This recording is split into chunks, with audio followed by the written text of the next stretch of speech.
תת לכם, תדעו לכם, זה רק כוכב אחד. אברהם אבינו בעולם העלה אותו מעל הגלקסיה. בואו תראו, הוא ראה את כל המפה של הכוכבים של הרקיע הראשון. ואמר לו, כה יהיה זרעך. הוא ראה את כל המפה של כל הגלקסיות. תראו מה זה רבותיי היקרים. זה רק רקיע הראשון. השמש הוא אחד מ-200 מיליארד שמשות. בגלקסיה של שביל החלב, שזה רק רקיע הראשון. 7 רקיעים יש. ורקיע אחד יותר גדול מהשני, פי 2. ויש אחר כך את חיות הקודש, שהם אומרים לבורא עולם, קדוש, קדוש, קדוש. הקרסול של חיית הקודש, רבותיי, רק התפוח של הרגל שלו, זה כמו 7 רקיעים. רק התפוח של הרגל שלו. מיליארדים כאלה אומרים לבורא עולם, קדוש, קדוש. בורא עולם אומר, אתם חושבים שאני מתפאר בכל מה שיש בשמיים? הוא אומר, ישראל, שבך יתפאר. הוא אומר, בורא עולם, קדושתי למעלה, שאומרים עליי קדוש, קדוש, קדוש, ממך. שאתם אומרים פה קדוש, קדוש בבית כנסת, מי מתקדש בשמיים? בורא עולם. לכן אומר בורא עולם, איציק, קדושתי למעלה, שאומרים לי קדוש, קדוש, קדוש, קדושתי למעלה, ממך. ממה שאתה פה זה, אני שם מתקדש בשמיים. תראו, רבותיי, מה זה עוצמה של יהודי? למה הדימוי העצמי של יהודי הוא נמוך? צריך לדעת מה הכוח של יהודי, מה הוא יכול להזיז עולמות. מה זה כוח, רבותיי? מה זה עוצמה של יהודי שמגיע לבית כנסת? אומר קדיש, אומר אמן. בורא עולם אומר, בני בכורי ישראל. אתה בכור שלי. אתה התפארת שלי. עוטר ישראל בתפארה, התפילין פה של האוזן של הקדוש ברוך הוא. פה זה השכינה, מה זה בראש? זה הקדוש ברוך הוא. מי כעמך ישראל גוי אחד בארץ. מה זה הארץ? זה כל העולם. בורא עולם מתפלל בכל עם ישראל. מה בורא עולם מבקש, רבותיי היקרים? תראו. אומר, רבותיי היקרים, אם הקדוש ברוך הוא סובל כך שהוא רוצה את בניו שיחזרו אליו, על מה אנחנו ישנים בתרדמה גדולה כזאת? ואין אנו חוזרים בתשובה שלמה. הוא אומר, רבותיי הרב, במקום אחר הוא כותב שאם היו כל עם ישראל ביום הכיפורים, שימו לב רבותיי היקרים, אם עם ישראל ביום הכיפורים, בזמן שעושים טו טו טו טו טו טו טו טו, הנה הולכים הביתה לאכול. אם עם ישראל ביום הכיפורים אומרים בורא עולם אנחנו לא אוכלים, תביא לנו את הגואל. אם עם ישראל לא רצים הביתה לאכול, נשארים בבתי כנסיות ואומרים בורא עולם תביא לנו את הגואל, בורא עולם תוקע בשופר, מביא את הגאולה, יש לנו רבותיי חיי עושר ונצח.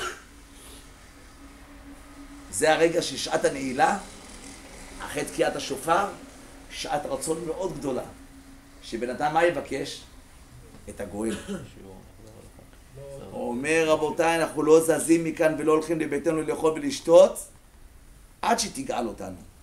אין ספק כי הייתה תפילה כזאת מגובלת לפני אדון הכל והיה גואל את עם ישראל ברחמים. אתם שומעים רבותיי מה זה גאולה נצחית של עם ישראל. השנה הזאת תשע"ו, אני יודע שאני מצולם פה, אל תגידו לא אמרו. השנה הזאת יהיו שינויים גדולים מאוד בעולם, ביבשות בעולם, בטבע בעולם, יש שינויים אדירים. השנה הזאת תשע"ו. אני יודע שאני מוקלט פה, זה לא אני אומר את זה. כל העולם עומד להשתנות. עם ישראל זה יהיה כמו תיבת נוח של כל העולם. אתם זכיתם פה רבותיי, השיעור הזה שאתם הגעתם לפה, השיעור הזה זה הגאולה שלך, זה ההצלחה שלך, זה הברכה שלך, זה ההצלה שלך. השיעור הזה רבותיי מאיר אור על כל העולם. כל העולם רבותיי מואר בזכות השיעור הזה. כי תלמוד תורה כנגד כולם. מה שלמדנו היום במיוחד ההלכות שלמדנו היום. אומר רבותיי היקרים, תשימו לב. אומר התלמיד של הגאון מווילנה, רבי זלמן, התלמיד של הגאון מווילנה אומר, בפסוק נכתב, אלה פיקודי המשכן, משכן העדות. פעמיים כתוב משכן. עכשיו, איך קוראים להלוואה שאנחנו לוקחים מהבנק לדירה? משכנתה. משכנתה. משכן. מה זה משכנתה? קונים בית, נכון? במשכנתה מה עושים? קונים בית. אלה פיקודי המשכן, משכן העדות. מתרץ, רמז למשכן שנתמשכן, בורא עולם נתן לנו משכון פעמיים, בית מקדש ראשון, בית מקדש שני. נתן לנו משכון, שתי מקדשים, אחד ראשון ואחד שני, שתי משכונות. אתם יודעים, מזמן שבית המקדש היה קיים, התפוחים היו מזהב. היית נותן ביס בתפוח של זהב, 24,000 טעמים היו לו. תפוח מזהב היה אכיל, טעם גן עדן. העולם שבזמן שלמה המלך היה כמו בזמן גן עדן. עד כדי כך הייתה ישראל יפהפייה. איך ירושלים הייתה נראית. וזה מה שעומד עתיד עכשיו בקרוב להיות. אתם תזכרו את השיעורים של אברהם ברוך. תגיד אברהם ברוך, כמה דיברת על זה, כמה הכלת לנו, אף שיעור לא פסקתם לדבר על זה. שתדעו לכם שזה קרוב. עם ישראל נותנים לחייך חיוך אמיתי. לא חיוך מדומה. בורא עולם רוצה לגאול אותנו יותר מה שאנחנו רוצים להיגאל. הוא אומר, יאללה בניי, תיתנו דחיפה אחת קדימה, תתקרבו אליי, אני אוהב אתכם. כל המחלות והטרגדיות והאיסורים, בורא עולם קורא לקריאה אחת לעם ישראל, שובו אליי בניי. אבל בורא עולם בוכה בשמיים, אתם יודעים מה הוא אומר?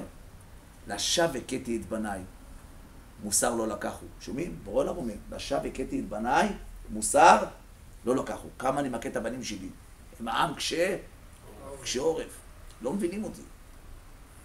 הן עם טועה לבבם והם לא ידעו דרכיי. אני עד שבורא עולם לא חנק אותי ככה, תשימו לב. מה חשבתם?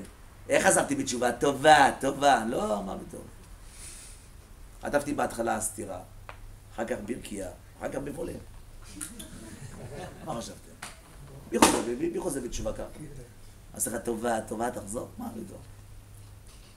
אין אחד שרבותיי בורא עולם לא מעורר אותו. גם דוח משוטר, אומר לו בורא עולם, חזור בני. בן אדם קיבל אבצ'י, עשה אבצ'י, תסתדר? בורא עולם אומר לו, לא היית בסדר היום, קיבלת צינון. תחזור ותשמע, אולי שמעת דברים לא טובים, אולי דיברת דברים לא טובים. אין סתם בעולם, אין סתם. הכל בגזירת עליון. אבל תדעו לכם רבותיי דבר אחד, בן אדם שעושה תשובה כללית, בואו תראו רבותיי, מה זה תשובה כללית שבן אדם עושה? אומרת הגמרא ביומה, אומרת גדולה תשובה שבשביל יחיד שעשה תשובה, מוכנים לכל העולם כולו, וטוב לכל העולם בזכותך. אדם שעושה תשובה, לא רק טוב לך, אתה מתאים לכל העולם. לכל העולם טוב בזכותך. מה זה כוח של תשובה? אני מאוד התרגשתי שאיציק הזמין טלית, תפילין, זה מאוד הרגיש אותי. מה אתה כל כך זה? לא, כן, אני שמח. עוד יהודי, בא בן אדם, מסכן, שנים אין לו ילדים. אברך, שומע תורה מצוות. מה מונע אותו מלהביא ילדים? אמרתי לו, תעשה איזה מצווה אחת במסירות נפש. אומר לי, מה?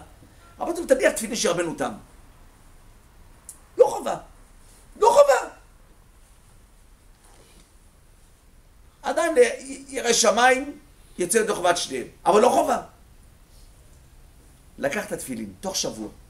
מה אומר לי, אשתו מעוברת. שנים! אתם יודעים למה? כי בורא עולם חיפש משהו שיעשה במסירות נפש. משהו שקשה לו. הוא אומר, ועיקר התשובה שאדם יעשה שובה ישראל עד השם אלוקיך. למה? כי כשלת בעוונך. ובורא עולם אומר, כל המחלה ששמתי במצרים לא אשים עליך, כי אני השם רופאיך. רבותיי, התורה זה רפאות לשריך ושיקוי לעצמותיך. אדם שעושה תשובה, זה בן אדם בריא. לא צריך לחשוש מכל מחלה. אדם עושה תשובה, רבותיי, הבריאות מובטחת לו. תגידו לי, שבן אדם חולה, מה חולה? האיבר הרוחני או האיבר הגשמי? גשמי. הרוחני חולה. איך? אתם יודעים, האדם בנוי רמ"ח איברים רוחניים ושס"ה גידים רוחניים. עכשיו, הרוחני הוא משפיע על הגשמי. אם הרוחני הוא בסדר, אז הגשמי הוא בסדר. אם הרוחני הוא לא בסדר, הוא מחליא את הגשמי. אז הוא בא לרב, והרב אומר לו מה לעשות, שיהיה בריא.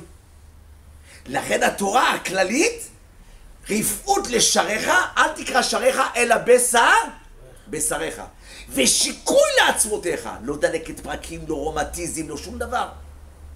שבן אדם לומד תורה, זה כנגד רמ"ח איבריו ושס"ה גידיו של הבן אדם. לכן רבותיי צריך לדעת, בכל דבר בעולם צריך לראות את בורא עולם. במשה ניגש אל הערפל. מה זה ערפל? כל העולם הזה ערפל. אבל מאחורה מה נמצא? נמצא אלוקים. בכל דבר שהאדם עושה גם אף פעם גם לא יצטער. אבל מה טוב תמיד? שבן אדם עושה איזה משהו ולא נראה לו מה שהוא עושה, תמיד שישאל רבותיי דעת תורה אם אכן נכון הדבר שהוא עשה. היה סיפור אמיתי פה בארץ. באה איזו אישה אחת, בית כנסת, קבוע. רואים אותה לובשת בצניעות, והיא אומרת שיש לה לפרנס ילדים קטנים, אני ענייה. אתם יודעים מה נתנו לה? חביבי, הוצאו לה כספים, הפרישו לה כספים טובים, כספי מעשר, נתנו לאנשים כספי מעשר. אבל ראו את המסכנות של האישה הזאת, ראו אותה באמת אישה מסכנה. באמת אישה מסכנה. איזה ארגון חסד אחד עקב אחריה לראות באמת מי זאת האישה הזאת. עקבו אחריה. מה מתברר? מתברר שהיא גרה בג'לג'וליה. זו אישה יהודה שנשואה למי? לערבי. לא דיברו מילה. הלכו, עקבו אחריה, ראו איפה היא גרה, חכה שתבוא לבית כנסת עוד פעם. באה לבית כנסת. היא אומרת, רבותיי, תעזרו לי. יצא הרב ושאל אותה, תגידי את האמת, הרי את נשואה לערבי. היא אומרת, נכון. ואת מספקת כסף למחבל? אנחנו נותנים כספי תורה, ואת מספקת כסף למחבל? היא אומרת, תשמעו, אם אני לא אביא לו את הכסף הזה, הוא ירצח אותי. האם יהיה מותר לה לתת כסף על מנת שלא ירצח אותה? ההלכה אומרת כן. למה? כי זה נקרא בגדר פדיון שבויים. אז שאלו את הרב זילברשטיין, אלה שכבר נתנו בכספי מעשר, האם אנחנו צריכים לעשר עוד פעם? כי למעשה נתנו את הכסף לערבי. האם יצאנו ידי חובת מעשר שנתנו לה? הוא אמר, כן, יצאתי ידי חובת מעשר. כי זה פיקוח נפש דוחה כל התורה כולה. מסכנה שהשם יפדו אותה בסדר ויוציאו אותה משם. אבל אתם יודעים באיזה מצב אנחנו נמצאים? אין לנו מושג, רבותיי, עד כמה רבותיי, בחורה שהתעקשה עם ההורים שלה. אני רוצה להתחתן איתו. ערבי, רוצה להתחתן איתו. רבותיי, עונג שבת הגיע איזה רב, נתן שם דברי תורה לשולחן. בדברי תורה שהוא נתן, רבותיי היקרים, היא עשתה מהפך בחיים שלה, חזרה בתשובה והתחתנה עם חרדי. כל הילדים שלה היום עם זינגלח. תראו מה זה דבר תורה, איזה כוח ואיזה עוצמה, רבותיי, לתורה שמגיעה הביתה. תשימו לב, רבותיי, אתם זוכרים שבוע שעבר מה אמרנו? מצא אישה? במה אחר כך מה אומר מוצא אני? מר ממוות את האישה. למה? מה, אישה זה מר ממוות? חס שלום. אישה זה פנינה, אישה זה קדושה, הרי את מקודשת לי. איך שלמה המלך אומר, מוצא אני את האישה מר ממוות? ומצד אחד מה הוא אומר? מצא אישה? מצא טוב. שבוע שעבר אמרתי לכם את החידוש הזה? לא אמרתי לכם. כמה זה איש בגימטריה? 311. כמה זה אישה בגימטריה? 306. כמה זה 311 פחות 6? 306? 5. מצא אישה. מצא טוב. אין טוב אלא תורה. יש תורה ביניהם. 5 תורה. רבותיי, מצא אישה.